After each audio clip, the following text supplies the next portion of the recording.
नमस्कार, न्यूज 18 मध्य प्रदेश छत्तीसगढ़ देख रहे हैं आप। मैं हूं आपके साथ प्रशांत कठारे और बुलेटिन की शुरुआत बड़ी खबर के साथ। खबर टीकमगढ़ से है, जहां एएसआई के साथ मारपीट की गई है। अवैध शराब कारोबारियों पर मारपीट का आरोप लगा है। एएसआई को गाड़ी में डालकर आरोपी अपने साथ ले जा रहे थे। यूपी के ये शराब कारोबारी बताए जा रहे हैं। मोहनगढ़ थाना क्षेत्र का ये मामला है। तो एक एएसआई के साथ मारपीट की गई है। शराब कारोबारियों ने ये मारपीट की है और इतना ही नहीं, ये शराब कारोबारी उत्तर प्रदेश के बताए जा रहे हैं। बताया जा रहा है कि ये शराब कारोबारी एएसआई को अपनी गाड़ी में डालकर अपने साथ लिए जा रहे थे। मारपीट भी की गई है एएसआई के साथ। ये कुछ तस्वीरें भी सामने आई हैं इस पूरे घटनाक्रम की, मारपीट की और तस्वीरें भी आप देख पा रहे हैं। दरअसल टीकमगढ़ से मामला सामने आया, जहां एएसआई पर हमला हुआ है। शराब कारोबारियों ने मारपीट की है। राजीव हमारे साथ जुड़ गए हैं। राजीव, क्या ये मामला है? क्यों एएसआई को निशाना बनाया गया, मारपीट की गई? और उससे भी बड़ी बात, ये शराब कारोबारी उत्तर प्रदेश से जुड़े बताए जा रहे हैं। राजीव। बिल्कुल प्रशांत, जो शराब माफिया हैं वो उनके हौसले इतने बुलंद हैं कि पुलिस के जो सब एएसआई है उनके साथ भी किस तरीके से मारपीट कर अपने साथ गाड़ी में डालकर ले जाते हैं। और शराब का अवैध कारोबार आप समझ सकते हैं कि कितने स्तर पर टीकमगढ़ जिले में चल रहा होगा, जब जो यह शराब माफिया हैं जो पुलिस से ही नहीं डर रहे हैं। और जब पुलिस जाती है तो उनके साथ इतनी बर्बरता से, बेरहमी से उनके साथ मारपीट की जाती है। और इतना ही नहीं, उनको गाड़ी में घसीटकर अपने डाल दिया जाता है और उनको अपने साथ ले जाते हैं। वो तो किसी तरह ग्रामीणों ने उनकी जान बचाई, जो मौके पर पहुंचे, फिर एएसआई को छुड़वाया और इसके बाद पूरी कार्रवाई की गई है। जान बचाकर एएसआई हैं जो भागे हैं। और इसके बाद अब पूरा हमला आरोपियों की तलाश में जुट गया है और आरोपियों की तलाश की जा रही है। बताया जा रहा है कि यह आरोपी उत्तर प्रदेश। राजीव, ये एएसआई कार्रवाई करने गए थे शराब माफियाओं पर। दूसरी बात, ये उत्तर प्रदेश से जुड़े अगर शराब माफिया हैं तो टीकमगढ़ में ये क्या कर रहे थे? प्रशांत, जो उत्तर प्रदेश की सीमा से मोहनगढ़ लगा हुआ है और मोहनगढ़ क्षेत्र में उत्तर प्रदेश के जो आसपास के क्षेत्र हैं वहां से अवैध शराब का कारोबार चलता है। जिस मामले की सूचना एएसआई को मिली थी, तो एएसआई एक साथी के साथ में उत्तर प्रदेश के जो सीमा से लगा हुआ इलाका है वहां सर्चिंग के लिए गया था। और शराब लेकर जो आरोपी आ रहे थे तो उनको इन्होंने पकड़ने की कोशिश की। जैसे इन लोगों को पकड़ा तो उनके और साथी आ गए, जिसके बाद एएसआई के साथ मारपीट कर दी और गाड़ी में डालकर अपने साथ ले जाने लगे। प्रशांत, तो अवैध शराब, बिल्कुल अवैध शराब पर कार्रवाई करना अब एएसआई को महंगा पड़ गया। न केवल पिटाई की गई एएसआई की, बल्कि अपनी गाड़ी में, वाहन में डालकर शराब माफिया अपने साथ ले जाने की कोशिश कर रहे थे। शुक्रिया राजीव आपका इस जानकारी के लिए, धन्यवाद। और अब एक और बड़ी खबर का रुख कर रहे हैं। बड़ी खबर दमोह से है, जहां न्यूज 18 की खबर का बड़ा असर हुआ है। चौकी प्रभारी को स्टंट करना महंगा पड़ गया है। एसपी हेमंत चौहान ने कार्रवाई की है। चौकी प्रभारी मनोज यादव पर 5,000 का जुर्माना लगाया गया है। वीडियो वायरल होने के बाद एसपी ने स्पष्टीकरण भी मांगा था मनोज यादव से। मनोज यादव एएसआई, क्योंकि नरसिंहगढ़ में चौकी पर तैनात था और उसका ये वीडियो वायरल हुआ था। दो गाड़ियों पर, बगैर नंबर प्लेट वाली दो गाड़ियों पर खड़ा होकर एएसआई मनोज यादव ने एक वीडियो बनवाया। सोशल मीडिया पर यह वायरल भी हो गया था और इसके बाद न्यूज 18 ने इस खबर को उठाया। आखिरकार अब एक्शन भी हुआ है। एसपी ने न केवल इस वीडियो पर स्पष्टीकरण मांगा है, बल्कि मनोज यादव, चौकी प्रभारी मनोज यादव पर 5,000 का जुर्माना भी लगाया गया है। यह न्यूज 18 की खबर का असर है। आखिरकार मनोज यादव पर 5,000 का जुर्माना लगा दिया गया और इस वीडियो के सामने आने के बाद एसपी ने स्पष्टीकरण भी मांगा है।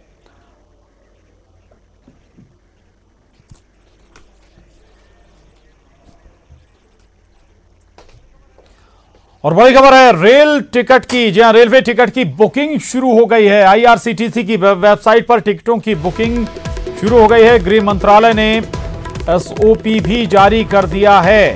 कंफर्म ई टिकट के यात्री इसमें सफर कर सकेंगे। रेलवे स्टेशन में प्रवेश के लिए कंफर्म ई टिकट अनिवार्य होगा, यानी कि अगर टिकट नहीं है तो आप स्टेशन पर एंट्री नहीं कर पाएंगे।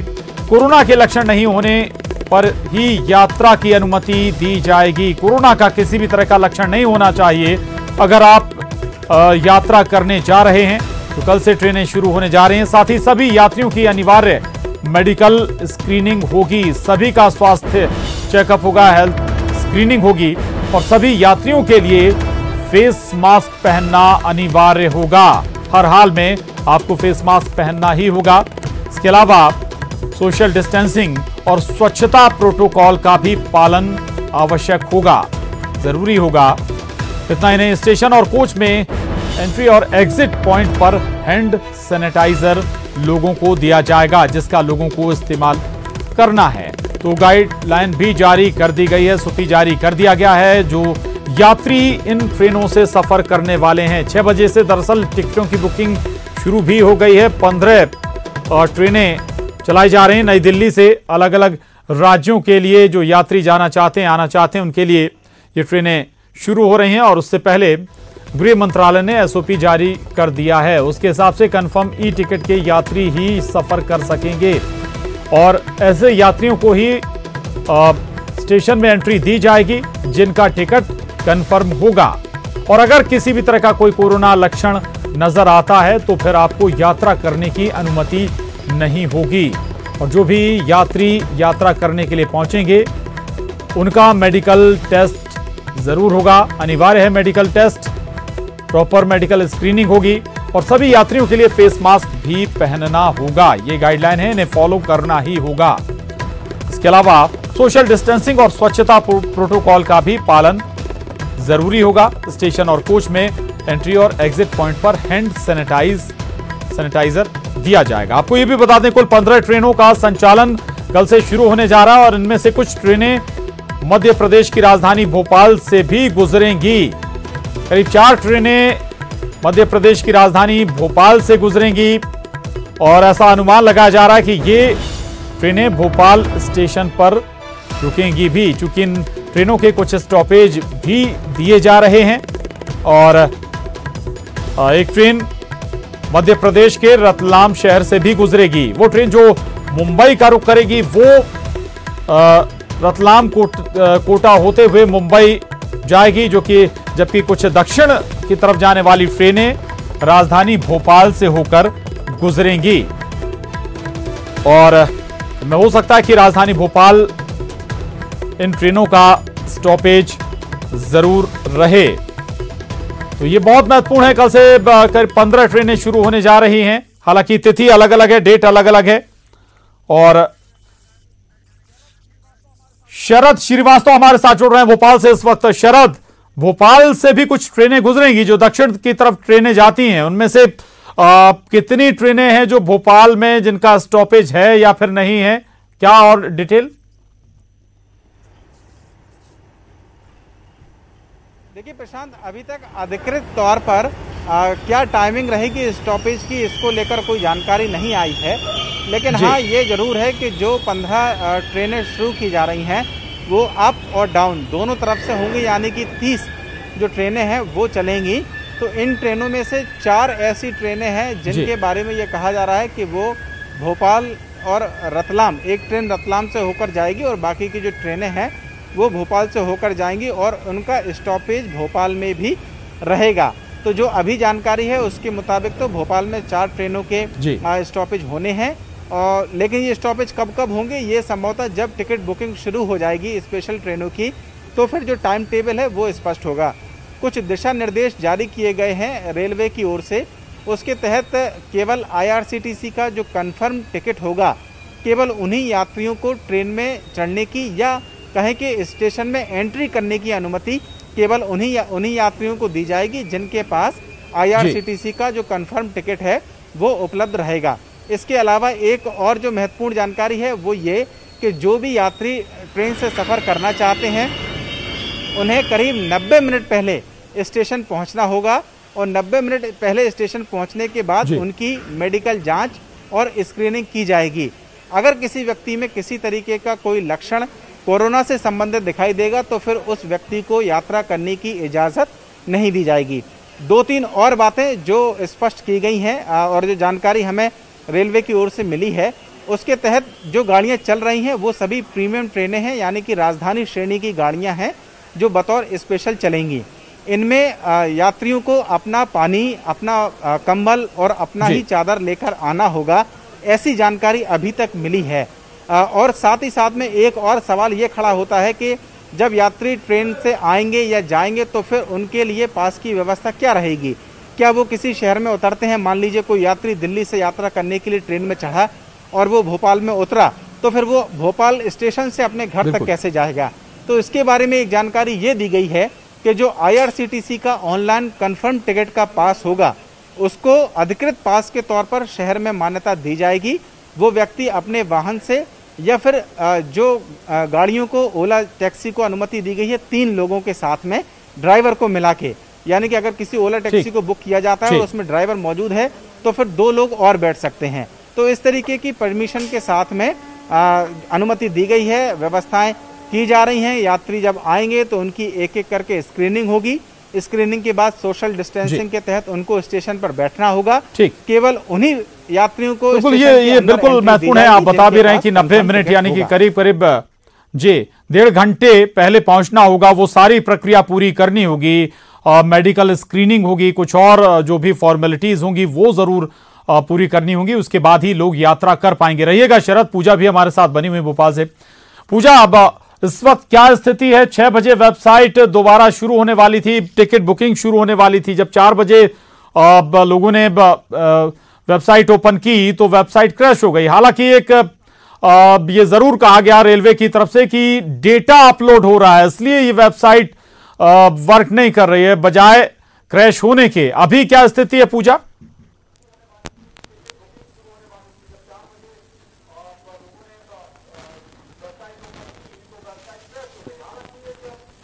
तो देखिए, वेबसाइट पहले क्रैश हो रही थी, इसमें कुछ भी खुल नहीं रहा था। अब ये हैंग जरूर नहीं हो रही है और आप देख सकते हैं यहाँ पर कि अगर हम इसकी वेबसाइट को खोलें तो यहाँ पर वेबसाइट कुछ काम जरूर कर रही है, लेकिन अभी वर्किंग प्रोसेस थोड़ी स्लो है। जिस तरीके से मैं भोपाल की बात कर रही थी, भोपाल में 4 ट्रेन आने की बात हो रही है और यहाँ पर भोपाल डेंजर जोन बना हुआ है। तो लगातार जिस तरीके से लोगों का आना जाना लगा हुआ है, खास ख्याल रखा जा रहा है। भोपाल स्टेशन पे भी स्वास्थ्य अमलों की टीम को डेपुटेट कर दिया गया है। स्वास्थ्य विभाग ने इसके लिए एक स्पेशल टीम बनाई हुई है और अब उनका फोकस इसी तरफ है कि जो भी लोग आते हैं या जाते हैं, दोनों ही साइड से स्क्रीनिंग टेस्ट जरूर कराया जाए। ये जरूर जांच लिया जाए कि जो भी व्यक्ति ट्रेन से उतर रहा है या ट्रेन में चढ़ रहा है उसे कोई सिम्टम्स तो नहीं दिख रहे हैं, खासतौर पे सर्दी, खांसी, जुकाम, बुखार के जो लक्षण होते हैं वो स्क्रीनिंग के तहत खास तौर पे जांचे जाएंगे। सोशल डिस्टेंसिंग का जरूर पालन कराया जाए। वेबसाइट आपके सिस्टम पर ओपन है व्यक्ति स्टेशन रेलवे की IRCTC की, इसमें एक बार कोशिश करिए,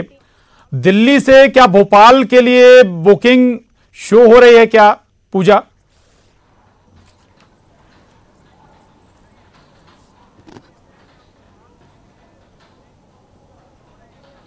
बिल्कुल, देखिए मैं यहाँ पर भोपाल के लिए बुकिंग की ज़रूर कोशिश कर रही हूँ और देखते हैं इसका क्या स्टेटस आता है। फिलहाल यहाँ पर एरर शो हो रहा है, कोई बुकिंग स्टेटस नहीं आ रहा है, प्लीज़ वेट करके आ रहा है। यानी कह सकते हैं कि अभी भी जो लोग हैं जो अपने टिकट्स करा रहे हैं उन्हें थोड़ी परेशानियों का सामना जरूर करना पड़ेगा। 4 बजे तो ये पूरा ही हैंग होती हुई वेबसाइट दिखाई दे रही थी, कुछ भी वर्क नहीं कर रही थी, लेकिन अब कम से कम ये खुल जरूर रही है। लेकिन वर्किंग प्रोसेस जैसे मैं पहले भी बता रही थी कि थोड़ी स्लो है और एरर भी शो हो रहा है।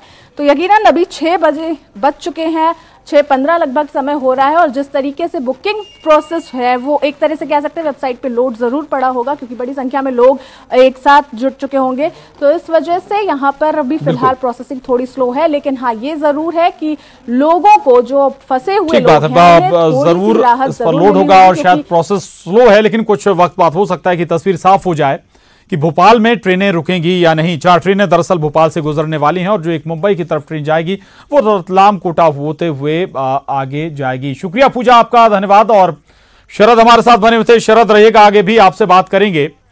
और इस वक्त एक और अहम खबर, पीएम मोदी के साथ मुख्यमंत्रियों की बैठक अभी भी जारी है। ये बड़ी बैठक आज चल रही है और माना जा रहा है इस बड़ी बैठक के बाद कोई बड़ा रोड मैप भी निकलकर सामने आ सकता है। मुख्यमंत्री सीएम शिवराज सिंह भी इस बैठक में शामिल हैं और बैठक में कोरोना संकट और लॉकडाउन पर यह चर्चा चल रही है और ये 5वीं बैठक है लॉकडाउन के दौरान पीएम नरेंद्र मोदी की सभी राज्यों के मुख्यमंत्रियों के साथ। मुख्यमंत्री शिवराज सिंह चौहान, छत्तीसगढ़ के मुख्यमंत्री भूपेश बघेल भी इस बैठक में शामिल हैं और महत्वपूर्ण चर्चा जारी है। आखिर क्या रोड मैप होगा 17 मई के बाद का, ये काफी अहम हो जाता है क्योंकि मध्य प्रदेश में रेड जोन वाले जिले भी हैं, ऑरेंज जोन वाले जिले भी हैं, ग्रीन जोन वाले जिले भी हैं। तो क्या व्यवस्था इन अलग अलग जिलों में होगी? शरद श्रीवास्तव हमारे साथ भोपाल से लगातार बने हुए। शरद, मुख्यमंत्री शिवराज सिंह चौहान भी इस बैठक में मौजूद हैं। अभी भी बड़ी लंबी मैराथन ये बैठक किसे हम कहें तो गलत नहीं होगा, चूंकि कोई बड़ा रोड मैप ऐसा मान सकते हैं कि हम निकल कर आएगा 17 मई के बाद के लिए। बिल्कुल, देखिए मंथन तो इसी बात को लेकर हो रहा है कि 17 मई के बाद और फिर उसके बाद के भी हालात क्या होंगे। देखिए 3 बजे के आसपास ये वीडियो कॉन्फ्रेंसिंग प्रधानमंत्री नरेंद्र मोदी की सभी राज्यों के जो मुख्यमंत्री हैं उनके साथ में शुरू हुई थी। शुरुआती तौर में करीब 4 से 5 मिनट का प्रधानमंत्री का एक संबोधन हुआ पहले सभी मुख्यमंत्रियों के लिए, और उन्होंने इस दौरान में जितने भी राज्य हैं जिन्होंने कोरोना की रोकथाम के लिए प्रयास किए उनकी कोशिशों को लेकर उन्होंने सभी को धन्यवाद दिया और ये कहा कि जो प्रयास किए गए राज्यों की ओर से उनकी वजह से देश में जो हालात हैं वो उस तरीके से नहीं हुए जैसे कि बाकी के देशों में हुए और जो सुपर पावर या मजबूत अर्थव्यवस्था वाले देश कहे जाते हैं। इस संबोधन के बाद में अब सभी राज्य एक एक करके अपना एक प्रेजेंटेशन या अपने राज्य की स्थिति के बारे में प्रधानमंत्री को बता रहे हैं और ये जो कॉन्फ्रेंस है ये अभी और ज़्यादा चलेगी। बताए अनुमानित 8 या 9 बजे तक भी इस कॉन्फ्रेंस के चलने की संभावना है। मध्य प्रदेश के मुख्यमंत्री शिवराज सिंह चौहान भी इसमें शामिल हैं और ये माना जा रहा है कि वो जब कॉन्फ्रेंसिंग का अंतिम वक्त होगा उस दौरान में अपना प्रेजेंटेशन देंगे और मध्य प्रदेश की स्थिति के बारे में जानकारी देंगे। जब सारे मुख्यमंत्रियों के प्रेजेंटेशन हो जाएंगे या उनकी स्थिति अपने प्रदेश के बारे में बता दी जाएगी, उसके बाद एक कंक्लूसिव तौर पर प्रधानमंत्री का संबोधन होगा उसी कॉन्फ्रेंस के दौरान में, और फिर जो रोड मैप बनेगा, जो बात आपने कही है 17 तारीख के बाद को लेकर, उस पर कहीं ना कहीं केंद्र सरकार भी मंथन करेगी। राज्यों के जो सुझाव होंगे उन पर भी मंथन किया जाएगा और जैसे कि धीमे धीमे लॉकडाउन में अब जो कुछ रियायतें हैं वो दी जा रही हैं, मसलन कल से ही हम देख रहे हैं कि कुछ स्पेशल ट्रेनें शुरू की जा रही हैं, तो ऐसे क्या कुछ और कदम उठाए जा सकते हैं एहतियात बरतते हुए, संभवतः इन सारे मुद्दों पर चर्चा हो रही होगी और एक समग्र चर्चा के बाद एक रोड मैप हो सकता है कि 17 मई को या फिर उससे पहले अगर प्रधानमंत्री देश को संबोधित करते हैं तो फिर वो सामने आ सकता है। बिल्कुल बिल्कुल, एक बड़ा रोड मैप और चर्चा हो सकता है अभी और लंबी चलेगी, जैसा शरद बता भी रहे हैं कि हो सकता है कि ये वीडियो कॉन्फ्रेंसिंग 9 बजे तक चले और आखिर में शिवराज सिंह चौहान भी अपना प्रेजेंटेशन देंगे मध्य प्रदेश को लेकर। बहुत शुक्रिया शरद आपका इस पूरी जानकारी के लिए, धन्यवाद। और वक्त एक छोटे से ब्रेक का है, जल्द लौटेंगे। और ब्रेक के बाद अहम खबर इंदौर से, जहां MRTV अस्पताल से आज भी 6 कोरोना पॉजिटिव मरीज स्वस्थ होकर डिस्चार्ज हो गए हैं और इन सभी मरीजों ने जो डिस्चार्ज हुए हैं अस्पताल से उन्होंने नर्स और स्टाफ को धन्यवाद दिया है। इसके अलावा अरविंदो अस्पताल से भी 7 मरीज स्वस्थ होकर लौट रहे हैं, ये भी डिस्चार्ज हो गए हैं, स्वस्थ हो चुके हैं और अभी तक कुल 2 अस्पतालों से इंदौर में 13 मरीज आज डिस्चार्ज हुए हैं स्वस्थ होकर। तो ये अच्छी खबर है इंदौर वासियों के लिए। इंदौर के लिए MRTV अस्पताल से आज 6 मरीज डिस्चार्ज हुए हैं जो कोरोना पॉजिटिव थे, अब पूरी तरह से स्वस्थ हो चुके हैं और इन स्वस्थ मरीजों ने शुक्रिया अदा किया है, धन्यवाद दिया है नर्स और बाकी अस्पताल के स्टाफ का। इसके अलावा अरविंदो अस्पताल से भी आज 7 मरीज स्वस्थ होकर डिस्चार्ज हो गए हैं।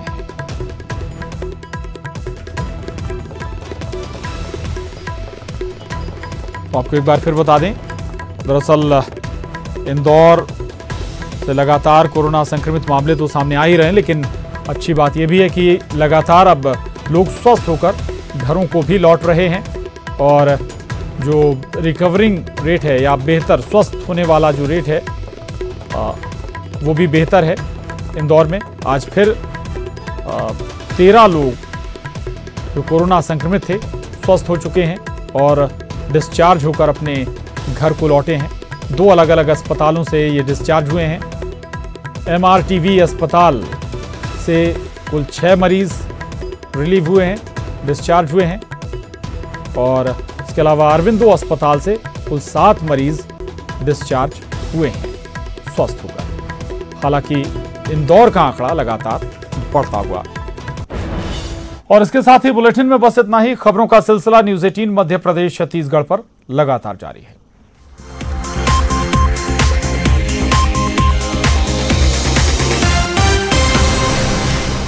इस न्यूज हेडलाइंस के प्रायोजक